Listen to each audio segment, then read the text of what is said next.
뉴스에 시작합니다. 김윤수입니다. 1년 만입니다. 지난해 3월 치러진 대통령 선거 이후 또다시 집권 여당의 운명을 가를 한 주가 다가왔습니다. 대선에서 승리하고도 내홍에 휩싸였던 국민의힘.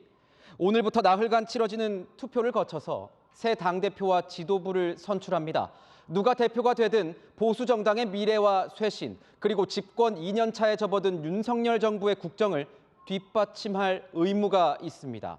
19년 만에 당원 투표 100%로 뽑는 이 막중한 자리를 놓고 후보들은 각자 승리를 다짐하면서 마지막 지지층 결집에 나섰습니다. 첫 소식 홍지은 기자가 전합니다. 국민의힘이 오늘부터 나흘간 새 지도부 선출을 위한 당원 투표에 돌입했습니다. 선거인단 약 84만 명을 대상으로 모바일과 ARS 방식으로 진행되며 오는 8일 결과를 발표합니다. 최다 득표자가 과반을 넘기지 못하면 1, 2위 후보를 대상으로 결선 투표가 진행돼 12일에 확정됩니다.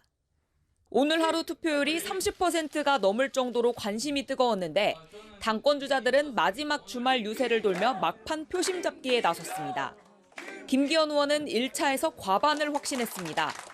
김기현을 압도적 지지로 대표로 만들어야 리더십에 힘이 생기고 민생과 개혁 과제들을 추진해 나갈 수 있다고 합니다. 김기현을 압도적 지지로 1차에서 당선시켜 주실 것으로 믿습니다. 다른 후보들은 결선 투표에서 뒤집겠다며 김 의원의 견제구를 날렸습니다. 결선 투표로 가게 되면 컨벤션 효과를 누리게 됩니다. 투표에 참여해서 우리 당의 대표가 될 자격이 있는 후보를 뽑는데 많은 분이 동참하셨으면. 천하람이 국민의힘을 윤핵관의 손에서 구출해내고 우리 국민의힘이 미래로 승리의 길로 앞으로 나갈 수 있도록 하겠습니다. 이재명 사건하고 똑같은 그런 패턴이다 이런 생각이 좀 들어요. 우리 당도 그와 같은 상황이 될 것을 우려해서 제가 미리 사퇴하라고 하는 얘기를 하는 것입니다. 윤석열 대통령은 8일 전당대회에 참석해 당의 화합을 강조하는 메시지를 전할 것으로 알려졌습니다. 채널A 뉴스 홍지은입니다.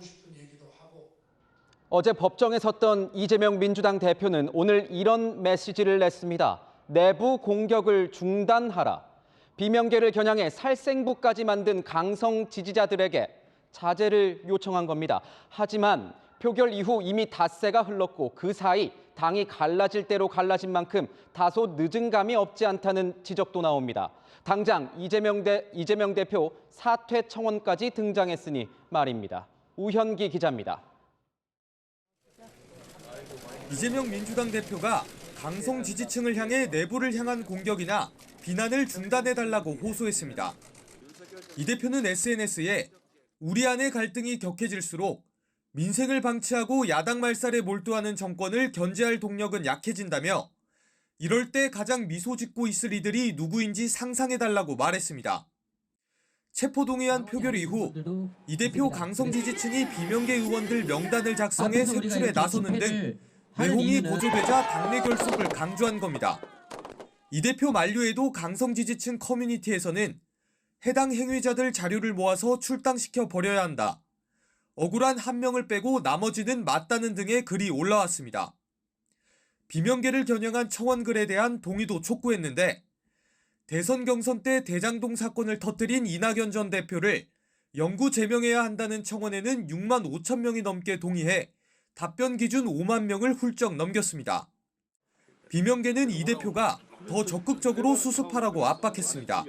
집중적으로 그냥 저를 거의 주적 개념 차원에서 하는데 며칠 사이에 한 1,000통 가까이 되는 것 같아요. 공산 전체주의 시대 때 색출도 아니고 십자가 밟으라는 얘기입니까?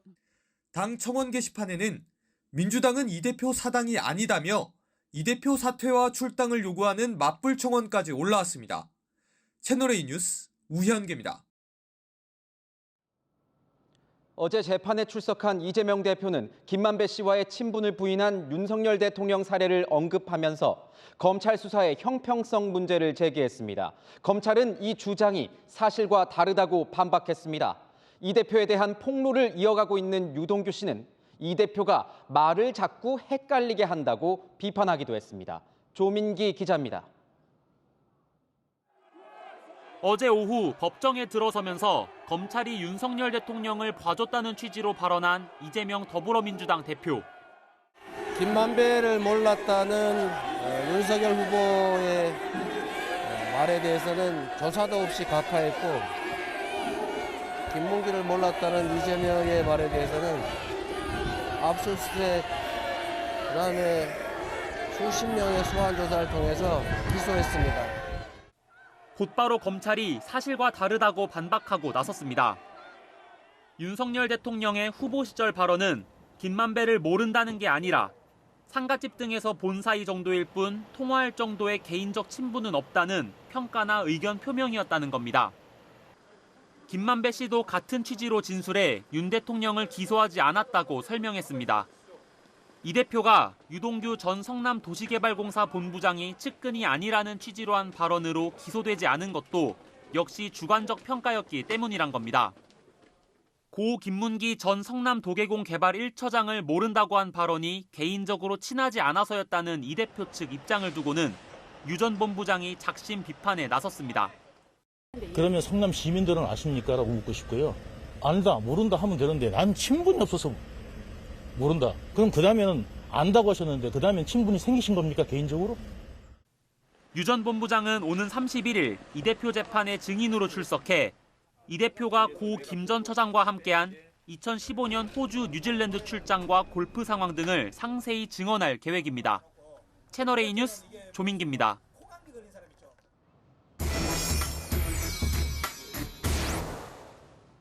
이재명 대표의 어제 재판에 대해서 궁금한 게 많습니다. 법조팀 김민공 기자와 함께 조금 더 자세히 알아보도록 하겠습니다.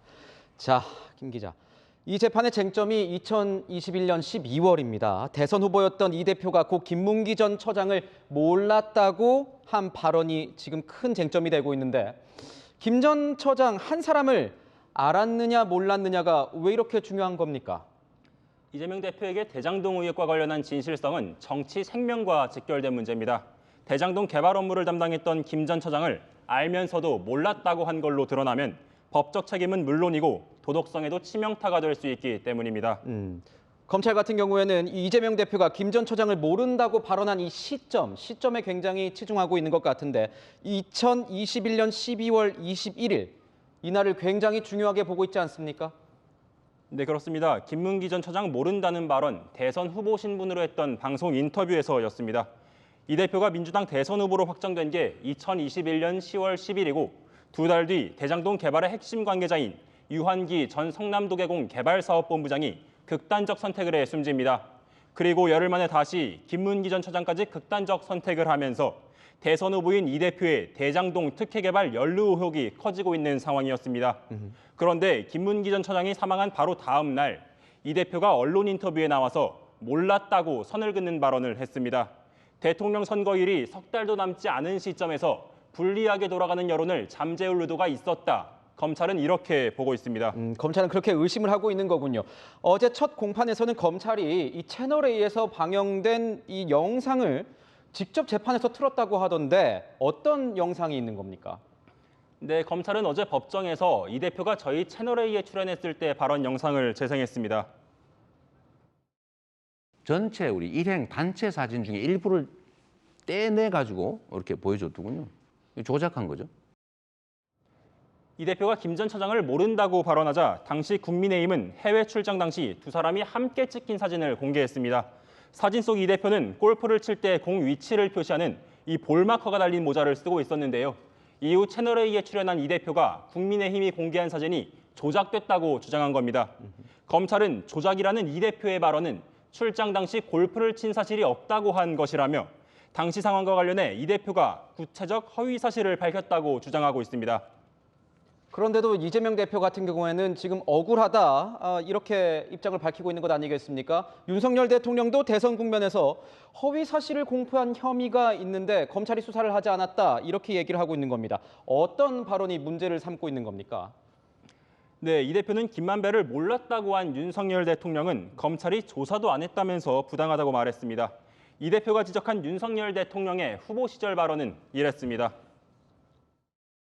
개인적인 친분은 전혀 없어요. 한 몇 년 전에 어느 그 현직 그 검찰 간부 상가집에서 내가 저쪽 자리에 앉아서 눈인사를 한번 한 것 같고. 네, 검찰은 이 발언이 김만배를 모른다는 뜻이 아니라 개인적 친분이 없다는 주관적 평가나 의견이라 사실을 밝힌 걸로 볼 수 없다고 설명했습니다. 이 대표도 향후 재판에서 김문기를 모른다 한 자신의 발언 역시 사실이 아닌 의견을 밝힌 거라는 논리를 펼치며 무죄를 주장할 걸로 전망됩니다. 네, 법정 다툼 결과를 좀 봐야겠군요. 지금까지 아는 기자였습니다. 어제 퇴근길 열차 안에서 이 승객들에게 흉기를 휘두른 30대 여성이 붙잡혔습니다. 자신을 아줌마라고 불러서 화가 났다고 합니다. 조현진 기자입니다. 열차 바닥에 누워있는 여성. 주변 사람들이 여성을 붙잡고 있고 곳곳엔 핏자국이 선명합니다. 30대 여성이 흉기를 휘두르다 시민들에게 제압되는 모습입니다. 어제 오후 5시 45분쯤 여성은 죽전역 인근을 달리던 지하철 객실에서 휴대전화 소음 문제로 주변 승객과 말다툼을 벌였습니다. 그러다 자신의 가방에서 흉기를 꺼내 휘둘렀습니다. 이를 말리던 다른 승객들에게도 흉기를 휘둘렀습니다. 여성은 주변 승객들에게 제압당한 뒤 곧바로 경찰에 연행됐습니다.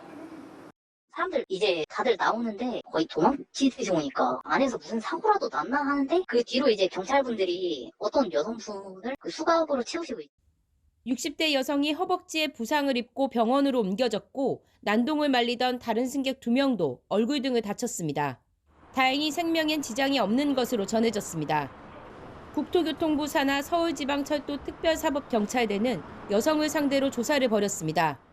여성은 다른 승객이 휴대전화 소리를 줄여달라고 항의하는 과정에서 자신을 아줌마라고 불러 홧김에 범행했다고 진술했습니다. 여성의 가방에선 신경안정제가 발견됐습니다. 약을 복용했어요. 예전부터 약을 복용한 상태고요.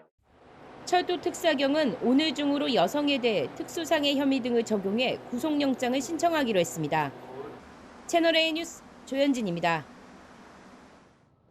검찰이 연쇄 아동 성범죄자 김근식에게 징역 10년과 출소 후 10년 동안 성충동 약물치료, 이른바 화학적 거세를 구형했습니다. 김근식은 다시는 범행을 저지르지 않겠다고 약속하면서도 화학적 거세만큼은 받아들일 수 없다는 입장을 밝혔습니다.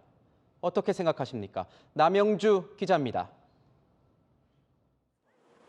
2006년 13세 미만 여성에게 저지른 성범죄가 드러나 김근식이 구속된 건 지난해 10월 16일.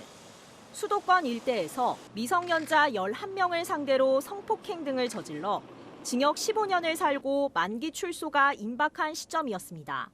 검찰은 어제 김근식에 대해 징역 10년과 출소 이후 성충동 약물치료, 즉 화학적 거세 10년 등을 내려달라고 재판부에 요청했습니다. 재범 우려가 높고 김근식에 대한 정신감정에서도 소아성애증과 성도착증, 반사회적 인격장애 소견이 나왔다는 게 이유였습니다. 김근식은 A4 용지 2장 분량의 자필 진술서를 꺼내 읽으며 최후 진술을 했습니다. 피해자와 가족에게 용서를 구한다. 다시는 죄를 저지르지 않겠다면서도 화학적 거세는 무리한 요구로 받아들일 수 없다고 주장했습니다. 지금 재판을 받고 있는 성범죄는 지난 2006년 자신이 이미 인정했던 건인데 당시엔 수사하지 않다가 뒤늦게 기소했다며 검찰을 비판했습니다. 화학적 거세란 재범 우려가 높은 19세 이상 성범죄자의 성욕을 줄이려고 남성 호르몬 억제 약물을 정기적으로 주사하는 형벌입니다. 남성성을 완전히 말살시키는 거잖아요. 사회에 내보내지 않을 수는 없고, 그런데 재범 위험은 너무너무 높고 할 때 선택할 수 있는 마지막 선택인 거죠. 1심 재판부가 김근식에게 화학적 거세 명령을 내릴지는 오는 31일 선고기일에 결정됩니다. 채널A 뉴스 남영주입니다.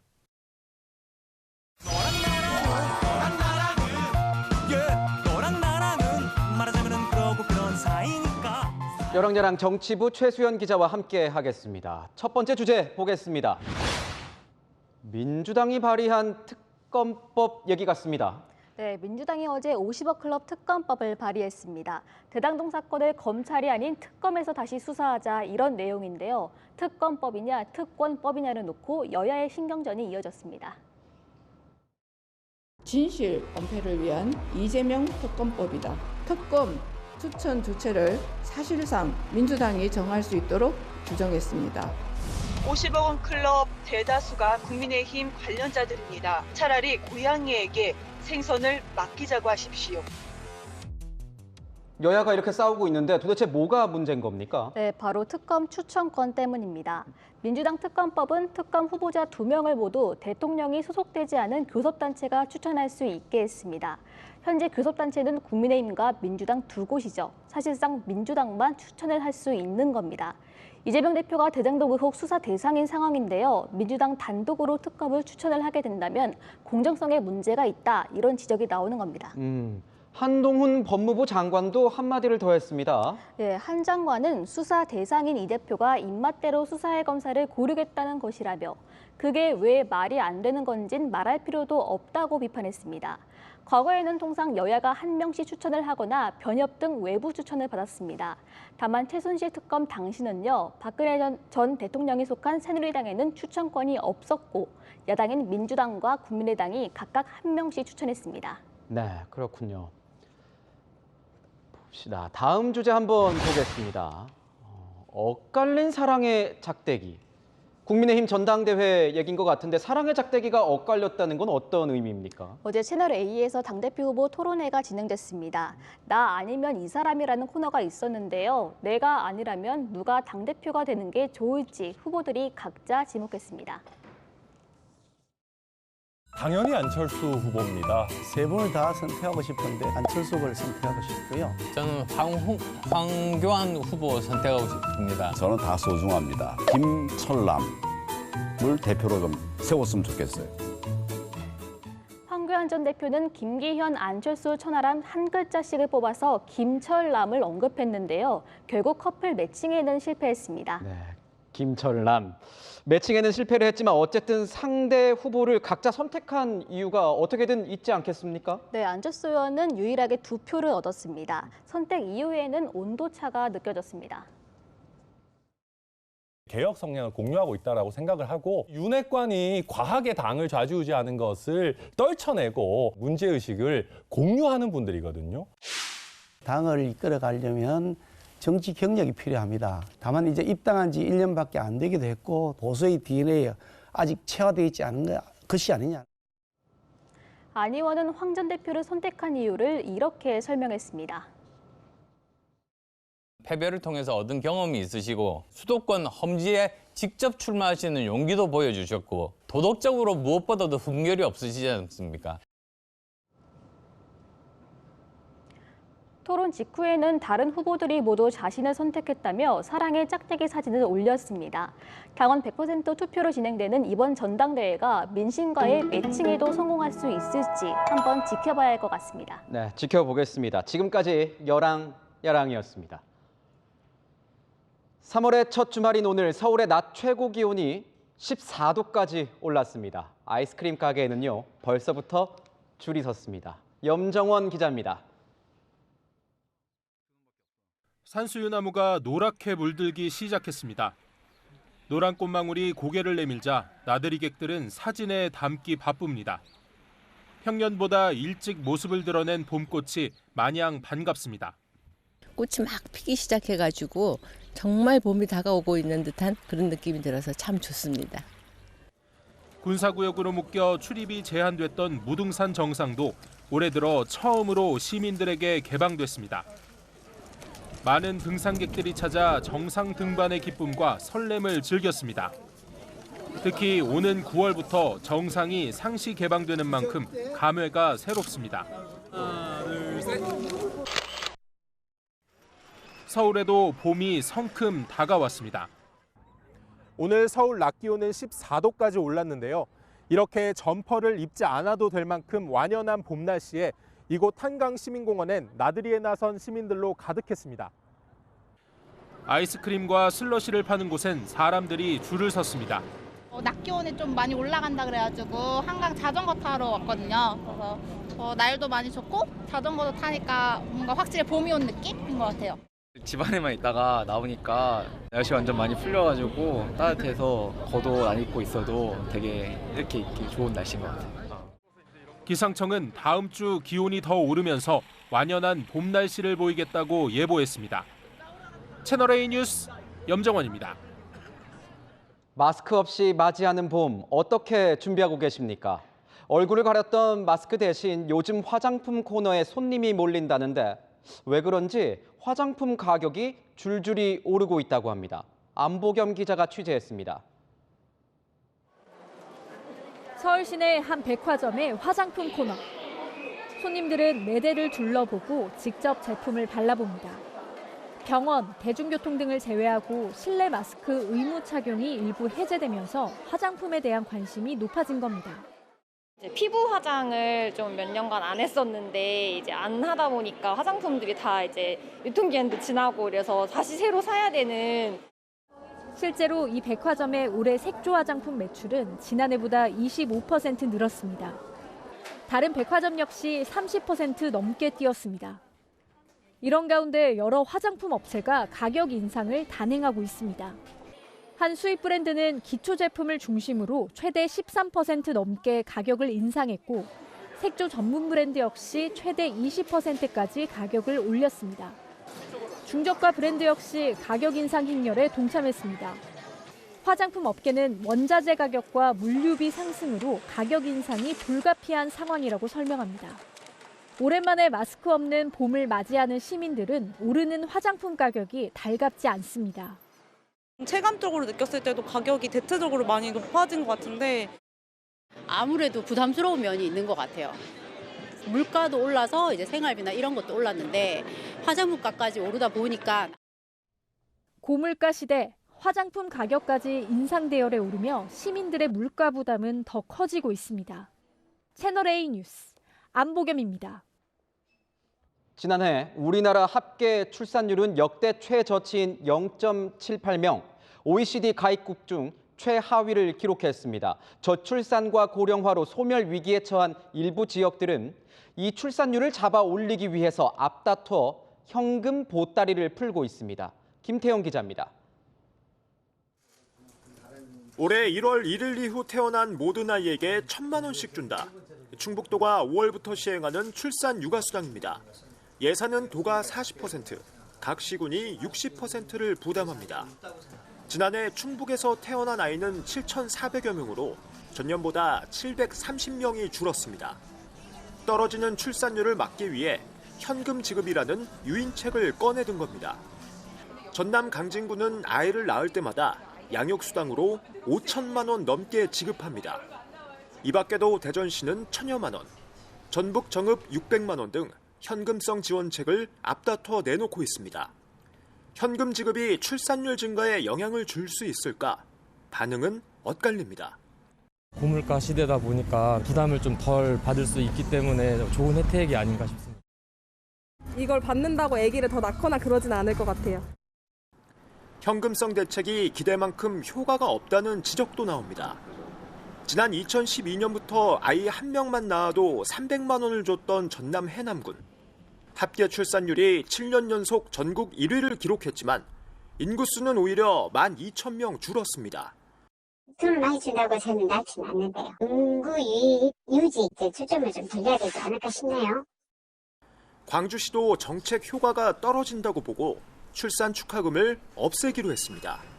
보육시설 확충, 그리고 서비스 품질에 대한 개선, 유연한 보육 서비스, 이런 것들이 좀 복합적으로 당연히 같이 고민되어야 될 문제인 것 같고. 합계 출산율은 역대 최저치인 0.78명까지 떨어진 상황. 저출산 문제 해결을 위해 우리 사회 모두가 나서야 한다는 목소리가 커지고 있습니다. 채널A 뉴스 김태형입니다. 미국의 법조 명문가에서 끔찍한 가족 살인 사건이 벌어졌습니다.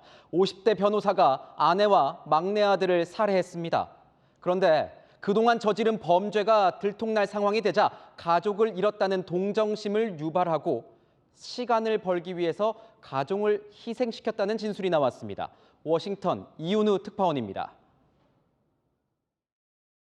지난 2021년 6월 자택에서 아내와 막내 아들을 총으로 쏴 숨지게 한 혐의로 기소된 54살 알렉스 모독 변호사. 가석방 없는 종신형을 선고받았습니다. I sentence you for the term of the rest of your natural life. 증조부부터 아버지까지 3대가 검사장을 지낸 법조 명문가 출신으로 끝까지 무죄를 주장했습니다. I would never, under any circumstances, hurt my wife Maggie, and I would never, under any circumstances, hurt my son Paul. 하지만 알리바이를 조작한 것이 탄로나 살인의 결정적인 정황 증거가 됐습니다. 사건 당시 어머니를 간병했다고 했지만 살인 사건 직전 집에서 기르는 개를 막내 아들이 찍은 영상에서 모독 변호사의 목소리가 포착된 겁니다.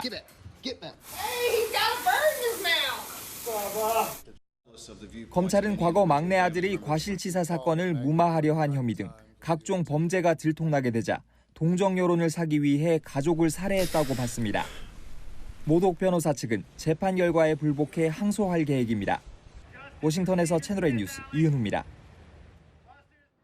중국 베이징에선 최대 정치 행사인 양회가 개막했습니다. 시황제로 통하는 시진핑 주석의 3기 내각이 공식 출범하게 되는데 그동안 강력했던 코로나 방역 정책으로 한참 밑돌았던 경제 성장률 목표치, 올해는 얼마를 제시할지가 관심입니다. 베이징 공태현 특파원이 취재했습니다. 베이징 인민대회당의 붉은 깃발이 펄럭입니다. 경찰과 경비를 제외하고는 사람은 거의 보이지 않습니다. 도심 곳곳에는 붉은 완장에 모자를 쓴 순찰 요원들도 배치됐습니다. 5년 임기의 국가주석을 2차례 연임한 시진핑 주석의 3번째 연임을 확정하는 양회가 열리는 만큼 보안과 경비가 최고조로 올라간 겁니다. 지난해 고가도로에 반시진핑 현수막이 걸렸던 탓에 육교 인근 경계도 삼엄합니다. 베이징 곳곳에 육교 아래 간이초소와 경비가 배치돼 있는데요. 백지 시위가 벌어졌던 양마차오 인근 지역이라 더욱 삼엄한 모습입니다. 양회에서는 서열 2위인 국무원 총리와 국회격인 전국인민대표회의 상무위원장 등의 인선도 발표되는데 모두 시 주석 측근들로 채워질 예정입니다. 공산당의 장악력도 강화됩니다. 일국양제 원칙을 위해 내각이 담당했던 홍콩 업무가 공산당으로 이관되고 치안과 테러, 정보 업무를 총괄하는 공산당 직속기관도 창설됩니다. 香港居民的权利自由得到更好保障，香港局势实现由乱到治的重大转折。 양회에서 발표될 올해 중국 경제 성장률 목표치는 5에서 6% 수준으로 예상됩니다. 베이징에서 채널A 뉴스 공태현입니다. 월드 베이스볼 클래식 WBC를 앞둔 우리 야구 대표팀이 오늘 일본에 입성했습니다. 14년 만에 세계 4강을 노리고 있습니다. 일본 오사카에 나가 있는 취재기자 연결해 보겠습니다. 정윤철 기자, 일본에 도착한 우리 선수들 표정이 어땠습니까? 네, 대표팀은 오후 5시 무렵 일본에 도착했는데요. 앞서 미국 전지훈련과 바로 어제 국내 평가전까지 숨가쁜 일정에도 표정은 밝았습니다. 동시에 위기에 빠진 한국 야구를 구해내겠다는 의지가 확고해 보였습니다. 한국 야구는 최근 WBC 2개 대회 연속 1라운드 탈락의 수모를 겪었습니다. 이번 대회에선 4강 이상의 성적을 내겠다는 각오입니다. 예, 무한한 영광과 책임감과 여러 가지 무게를 좀 많이 느끼고 있는데 좋은 결과 가져올 수 있도록 준비 잘하겠습니다. 이 감독의 이례적인 서면 출사표도 화제입니다.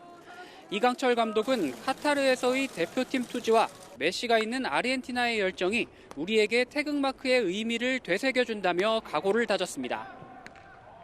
자, 그런데 이강철 감독이 벌써 투수 운영에 고민이 많다고 들었습니다. 네, 단기전에서는 투수의 활약에 따라 승패가 갈릴 때가 많죠.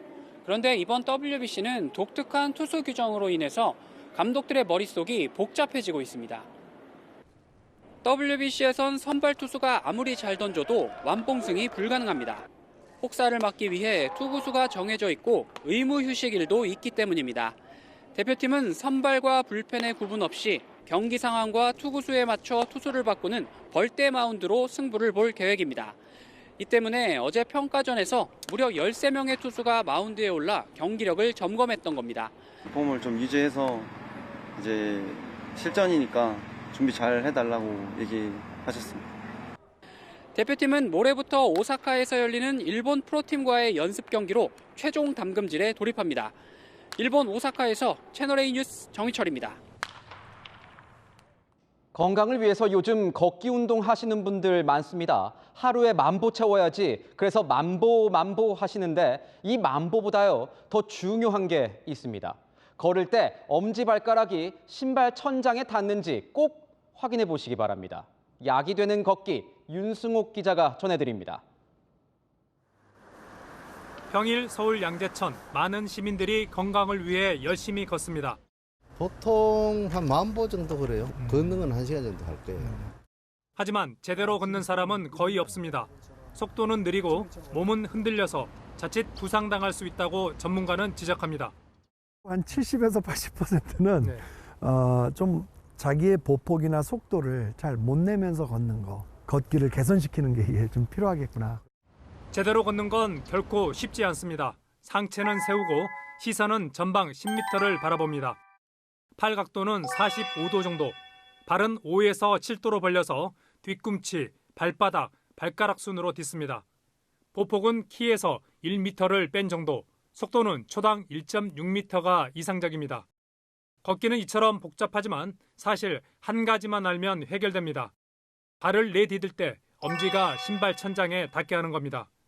그러면 이후 엄지로 강하게 밀게 되고 보폭, 속도, 자세가 동시에 개선됩니다. 실제로 그런지 확인해 봤습니다. 참가자 3명 모두 속도는 늦고 보폭도 기준에 못 미칩니다. 모두 엄지발가락이 문제였습니다. 엄지발가락을 잘 쓰도록 교정 운동을 했더니 곧바로 달라집니다. 엄지가 위로 향하고 또 힘이 실리면서 속도가 빨라지고 보폭이 현저하게 커졌습니다. 확실히 엄지를 이렇게 들고 딱 걸으니까 그게 제일 쉽고 간편한데 효과가 좋았던 것 같아요. 엄지로 잘 걸으면 파워워킹이 됩니다. 운동 효과는 껑충 뜁니다. 일반적인 걷기에 비해서 파워워킹은 칼로리 소모량이 높고 운동 효과가 2배 이상 높다고 볼 수 있겠습니다. 엄지발가락이 신발 천장에 닿아야 걷기가 비로소 약이 됩니다. 채널A 뉴스 윤승옥입니다.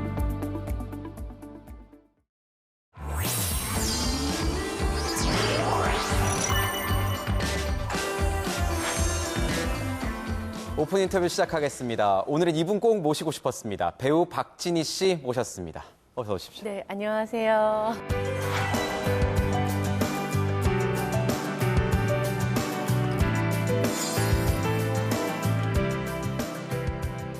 어떠십니까? 채널A 오픈 스튜디오에 오셨는데 분위기 어떠세요? 스튜디오도 이렇게 큰 사진을 걸어주시고 네. 밖에 시민 여러분도 이렇게 함께 눈 마주칠 수 있고 저희 목소리도 들린다고 아까 말씀해 주셔서 너무 새로운 경험이고 또 깊게 솔직한 이야기를 할 수 있었으면 좋겠다 그런 생각을 하고 있습니다. 얼마 전에 SNS에 사진을 한 장 올리셨는데 기후 비상 시대 더 이상 미룰 수 없습니다. 이런 문구를 만들어서 피켓을 드셨는데 피켓을 든 이유는 뭐였습니까? 1월이었는데 이제 1월이면 한참 추울 때잖아요. 네. 개나리가 피어 있길래 야, 이제 정말 큰일 났다. 이제 지구 온난화가 이 정도로 심각해져 있구나. 이걸 이제 다시 체감하고 매직으로 그 택배 박스에 썼고 그거를 찍어서 올렸는데 1인 시위로 기사가 나긴 했지만 사실 1인 시위는 아니고요. 네. 제가 그 평소에 관심 있었던 이제 환경 문제에 대해서 체감을 한 날, 혹시나 많은 여러분들이 공감해 주실 만한 문구를 좀 들고 알렸으면 좋겠다라는 저의 개인적인 바람으로 이제 올린 거였어요. 친환경 생활을 하시기로 굉장히 유명한 걸로 지금 알려져 있습니다. 저도 관련된 활동을 많이 봤고요. 평소에 어떤 노력을 하시는 게 좀 있습니까? 평소에 일회용품 안 쓰고 다회용품 쓰기, 그리고 아이들 기저귀도 저는 천기저귀를 썼었는데 네. 사실 처음부터 천기저귀를 쓴 건 아니고 처음에 일회용 기저귀를 썼었어요. 어떤 날에는 10개도 나오고 13개도 나오고 네. 이러더라고요. 근데 이렇게 해서 아이가 기저귀를 뗄 때까지 이 일회용 기저귀를 쓰면 도대체 몇 개가 나올 건가 이렇게 생각하고 너무 무서운 거예요. 그렇죠. 하루에 13개, 많이 쳐서 13개, 30일 하면은 한 390개, 400개가 쓰는 거니까요.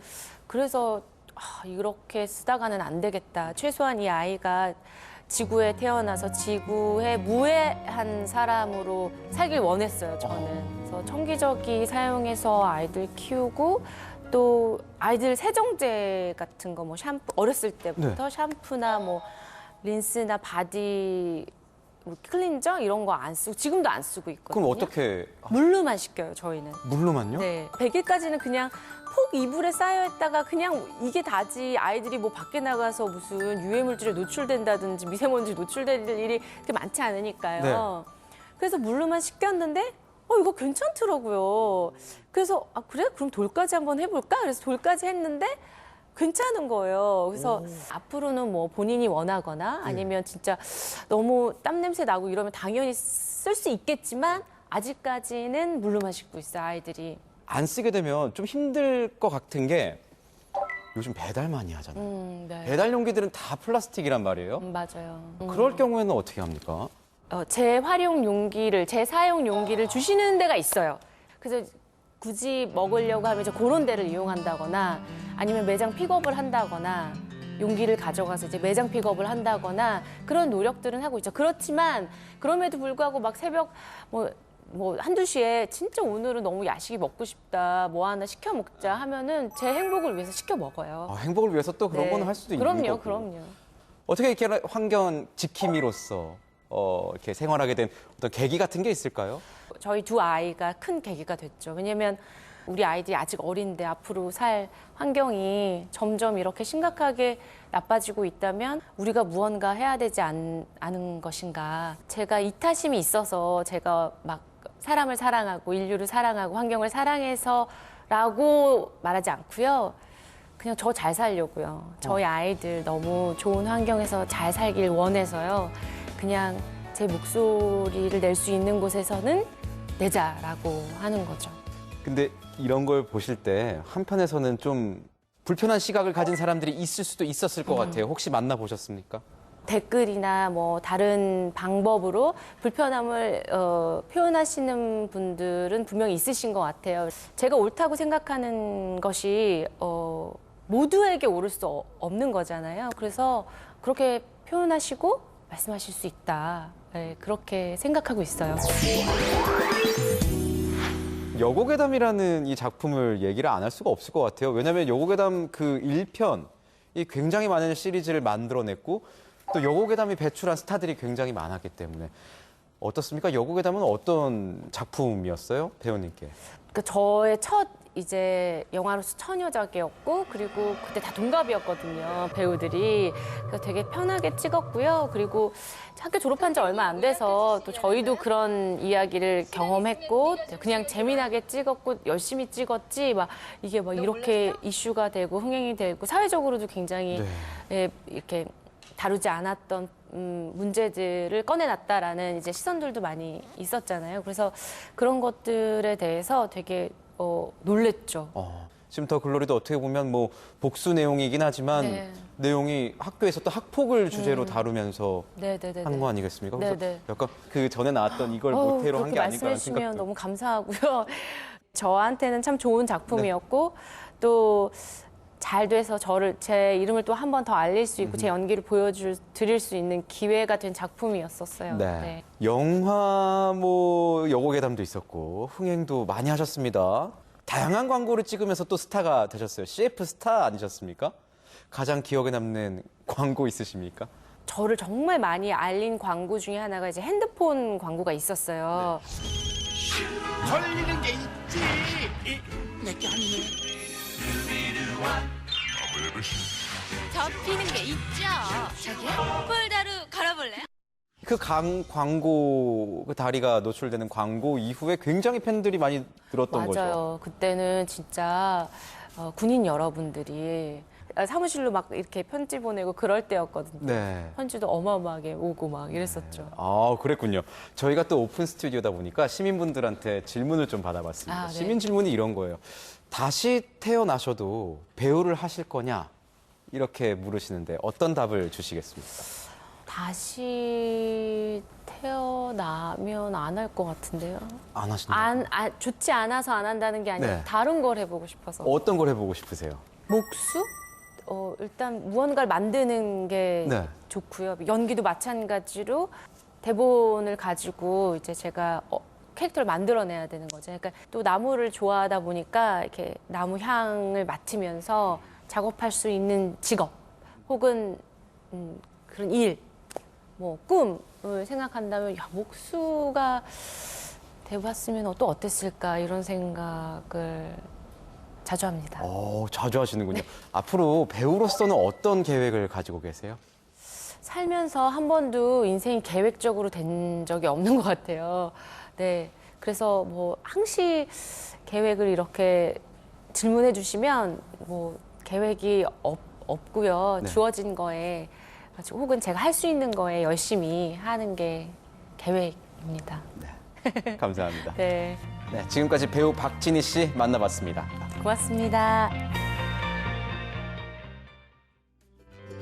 3월의 첫 주말인 오늘 따뜻한 초봄 날씨를 만끽하셨나요? 전국이 15도 안팎까지 올라서 옷차림도 한결 가벼워졌는데요. 내일도 맑고 포근해 봄 기온이 이어지겠습니다.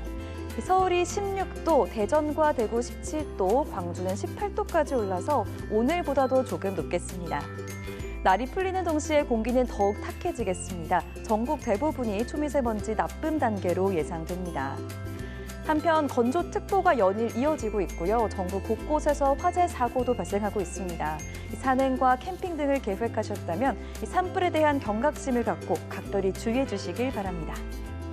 다음 주에도 특별한 비 소식이 없어 대기의 건조함은 해결되지 않겠고요. 기온이 더 올라서 봄 기운이 짙어지겠습니다. 날씨였습니다. 오늘 앞선 리포트에서 잘 걷는 법을 소개해드렸습니다. 상체를 세우라, 걷는 속도는 초당 1.6m가 좋다. 이런저런 좋은 처방이 많지만 한마디로 정리한 표현, 엄지발가락이 신발 천장에 닿도록 걸어라 였습니다. 요즘 경제는 어렵고 정치는 안개 속입니다. 이런 때일수록 정치 리더는 깔끔하게 우리가 나아갈 방향을 제시해 줘야 합니다. 마치 걷는 법을 한마디로 요약했듯 말입니다. 집권 여당 국민의힘에선 오늘부터 당대표를 뽑는 당원 투표가 시작됐습니다. 제1야당인 민주당에선 당대표 수사로 속사정이 복잡합니다. 양당 모두 혼돈의 시기를 잘 극복하고 우리 국민들의 삶을 위해 간단 명료한 방향을 제시해 주길 기대합니다. 마침표 찍겠습니다. 엄지발가락 같은 해법. 뉴스에이 마칩니다. 고맙습니다.